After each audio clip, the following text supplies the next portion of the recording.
In this video, we're going to talk about the 4 first steps that you need to do when you're trying to create a new product or develop a new product. And we're going to go through some techniques that you can use to make that process a little bit smoother and easier for you. Product development is one of the things that companies usually do to extend their portfolio, to find a new way to gain profit, maybe to serve in a new market with a new product. There are many reasons why companies are always looking for new innovations and new products to create and offer to their consumers. The cycle of product development is also important for startups and those who are trying to establish their businesses or new entrepreneurs. So the whole cycle of product development is really important for different businesses. First things first, you need to start with the product ideation or the idea generation. This is your ground zero. This is where you're trying to get as many ideas as possible about how would that product look like or what that product will be. So you're trying to get as many ideas as possible. And this is like a huge brainstorming session that includes different perspectives. The first thing that you can do is to start with your employees. Your employees are a great source of information for what are customers looking for, especially employees that work directly with the consumers, like customer service teams, maybe sales teams. Those are the teams that are usually talking to customers and hearing from them about their business, about the product, about how they find the service. So they know their pain points, they know what they usually complain about, they know what makes the customer super happy about the service and what they really don't care a lot for. So talking to your employees or involving your employees in the idea generation phase is great for getting as many ideas as possible about the new product or new feature that you're trying to create.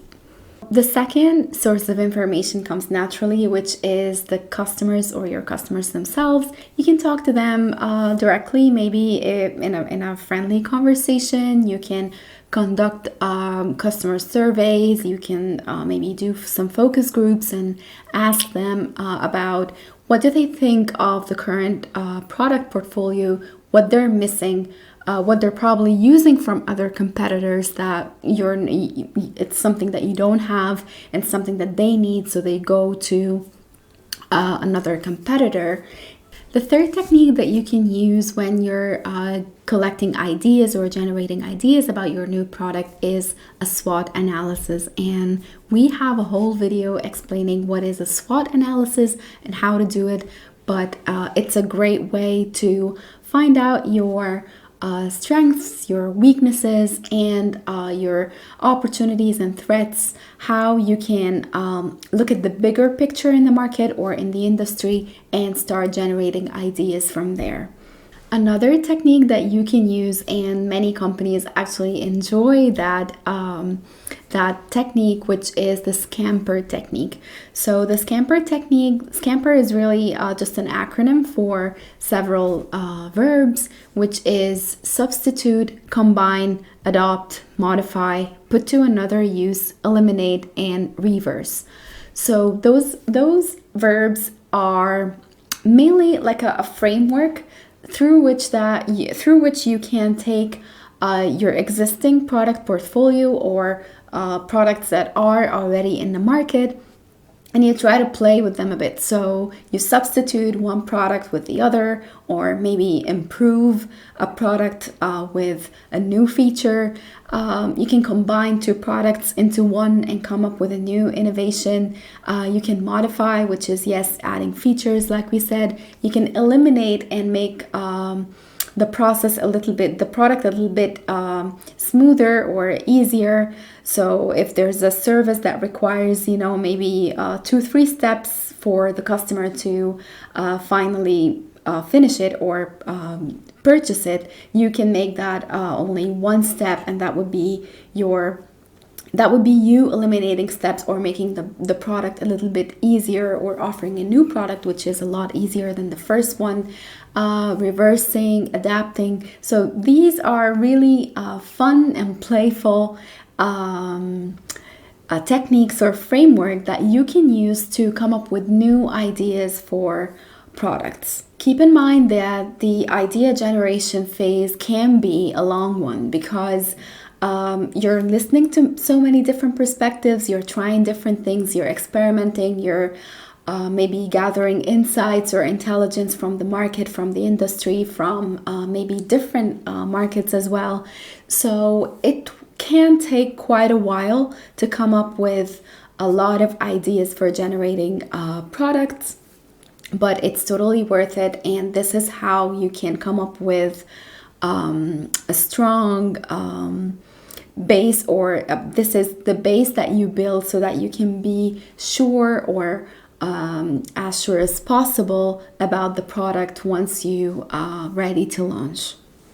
So the bottom line, or the main thing that you should know about the idea generation phase and the product development, is that you need to be creative, you need to think out of the box, you need to get as many ideas and see as many perspectives as possible, because in the next phase, which is the idea screening, your job would be the exact opposite. It would be to limit ideas and to evaluate and put every idea to test, so that you can come up with a shorter list.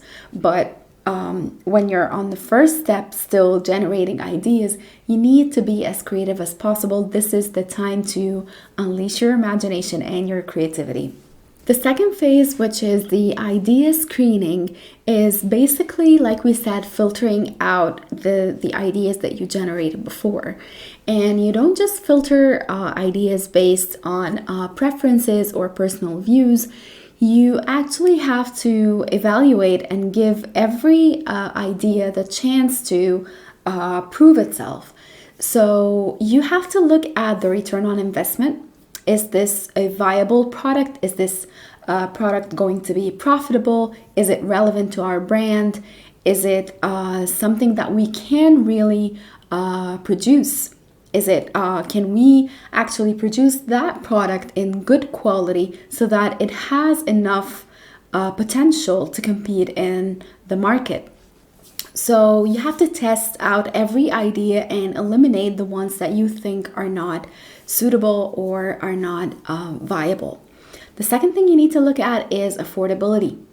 Maybe you can create a great product, but it's going to be so expensive that nobody's going to buy it, or it's going to be so expensive to produce it, so it drains out your resources.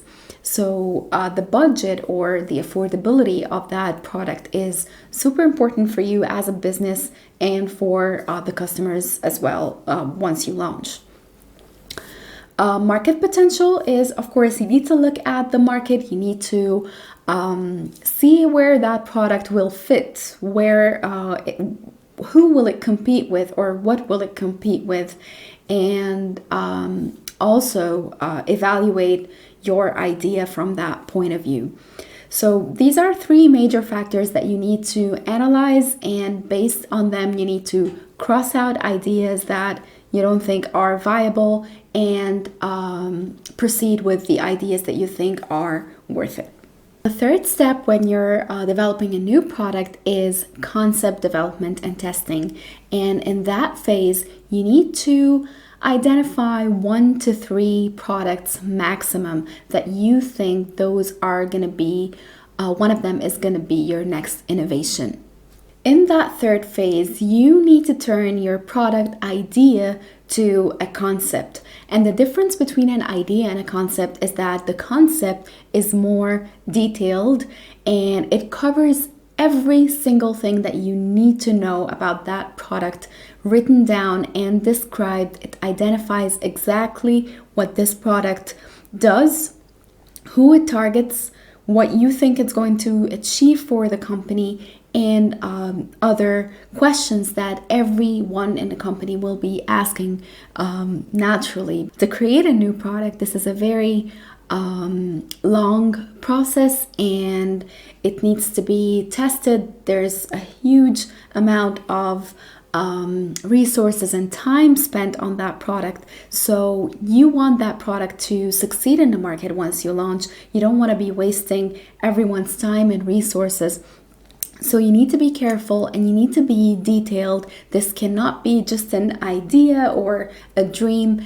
In this phase, you need to turn that into a real concept. Now, in that phase, it's very useful to come up with a product concept statement. And that statement includes the product or the service name, the target users or segment that you're aiming for with this product. How will the target users use this product or service? What kind of problems or pain points does this product or service solve? And the business goals that this product support. So if there's a business vision or a mission that you have as a business, this product needs to be in line with that too. And you need to clarify exactly how this product will help the company achieve its goals or put it in the right path. You need to also identify in the concept statement the unique selling points about this product or the features that it has. And of course, you need to state the overall vision and strategy for the user experience, what you want your users to think of the brand with the introduction of that product. Of course, you haven't yet invested in creating a prototype or a real product. You haven't really done that yet, but you need to take that concept statement and test it. Even if you're just going to test it with a small pool of customers, or maybe your loyal customers, maybe you're gonna show that to the employees from different departments in the company that they are not involved in the product development process, but they do know your brand, they do know your customers, and you share that concept statement with them and you gather their feedback. Do they understand it? Do they understand what that product is? Do they think it's useful? Is that what they expect from the company? Do they think that this product is a priority for the brand at that moment? Is it really gonna take it to the next level, or it's really gonna push it in the right path or the right direction? So investigate as much as possible and get as many feedback as possible from everyone around you, or that's in that small, close pool of people around you, to be able to put this concept to test. It's important to focus on two things that people often miss when they're in that phase of product concept. So first thing is irrelevant and impractical features. Sometimes companies are excited to introduce a new product, and they can get carried away with innovation and wanting to do something that is one of a kind, something that the market has never seen before. So they kind of get carried away with that, and they forget that at the end of the day, products need to be practical and they need to solve a real problem, because you're going to spend a lot of money and resources and time developing that product, distributing that product, and marketing that product. So you need to make sure that you are not creating a wow innovation that has really no need by the customers. So focus on functionality, focus on problems that you can solve. The second thing you need to pay attention to is price concerns. If you're dealing with products that are price sensitive, or if you're dealing with a market that is going through some economic issues or high inflation rates, you need to think of price concerns. You can come up with a great product, but if it doesn't, it's not affordable to the market or the target audience, then you would not be able to market it, or it will not like deliver the hopes that you have for that product. So you need to keep price concerns in mind, because price is one of the most important things that can make or break a product. So price concerns is another thing that you should focus on in the concept phase. After you tested every concept that you have and settle down on one concept, of course you need to keep on testing until you reach the best version or the best outcome for the concept statement or the product concept. Now, step 4, or the fourth phase that you need to enter now, is the business analysis. And this is when you really get down to business. You need to analyze how that product will live. How will you make sure that that product will live? Do you know the target customers? Do you know how it will fit in the market? How would you price it, and how much profit would you make out of it? What is the need or the expected sales for that product? And how you're gonna price it in the best way, in the right way, to ensure its profitability. And of course, how you're going to distribute it, how you're going to market it.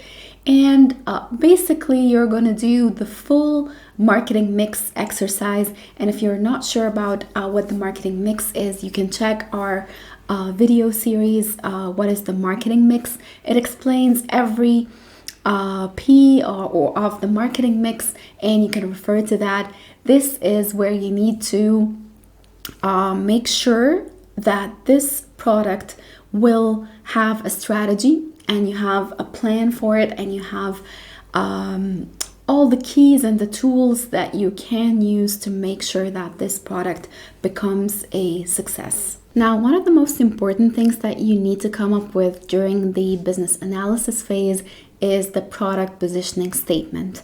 And the product positioning statement is basically one sentence that clarifies several things, but it's very important to make it concise, straight to the point, and this will be how you basically pitch that product to everyone, whether you need to convince some stakeholders, whether you need to train your sales team, whether you need to maybe train the customer service or talk to investors about it. Whatever you do, your product positioning statement is super important for that.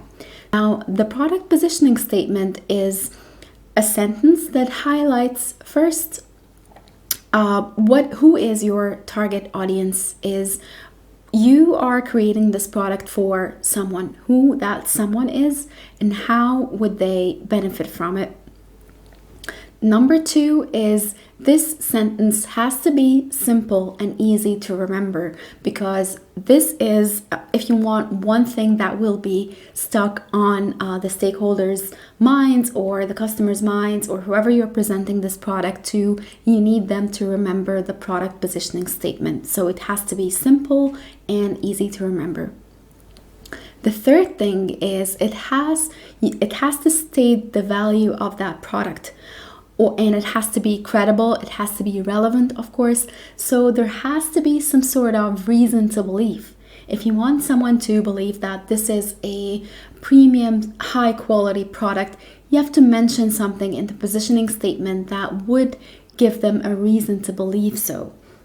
Maybe a new formula, maybe a new technology that you're adopting with that product, maybe some ingredient that hasn't been used before, anything that would give them a reason to believe and for you to be credible for the claim that you're claiming with that product. The last thing that you need to mention in the positioning statement is to include a clear frame of reference against competitors, because whatever the product that you're creating, you have to be competing with an existing product or an existing company. So you have to provide some sort of reference to that in the product positioning statement. In the next video, we will continue with the 3 remaining steps to create a new or to develop a new product. So stay tuned for that. And meanwhile, if you have any questions, please drop them in the comments and we'll get back to you.